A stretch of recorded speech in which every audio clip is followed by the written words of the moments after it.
জনগণ যখন যার সঙ্গে থাকে তিনি তখন ওয়েটটা তার বেড়ে যায়। এখন জনগণ ওনার সঙ্গে নেই, ওনার ওয়েটটা অনেক কমে গেছে। কতটা আশাবাদী? আমরা 100% সুনিশ্চিতভাবে আমরা জয়লাভ করতেছি, শুধু ব্যবধান নিয়ে লড়াই করছি। 2021-এ মুখ্যমন্ত্রী মমতা বন্দ্যোপাধ্যায় পরাজিত হয়েছিলেন নন্দীগ্রাম থেকে, তারপরেও আপনি তার উপরে গিয়ে আশা দেখছেন, কিভাবে দেখছেন?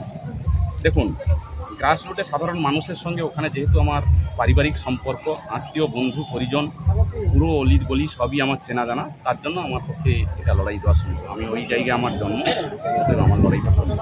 আপনি যে ব্লকে থাকেন, 2 ব্লক, সেই 2 ব্লকে বিজেপি সব থেকে বেশি লিড পায়। এবারে ঘুরে আমরা লিড পাবো। কোন অঙ্কে? সাধারণ মানুষের অঙ্ক একটাই, সাধারণ মানুষ স্বতঃস্ফূর্তভাবে এগিয়ে আসছে, বহিরাগতকে পরিত্রাণ করতে চাইছে, এর জন্যই আমাদের কাজটা সুবিধা হচ্ছে। মানে আপনার বিপক্ষে যিনি আছেন তিনি কি বহিরাগত? অবশ্যই শাসন প্রক্রিয়া নন্দীগ্রামের উপরে চালিয়েছে, সুশাসন নয় কুশাসন চালিয়েছে। আপনাকে চুনো পুঠির সঙ্গে তুলনা করছি।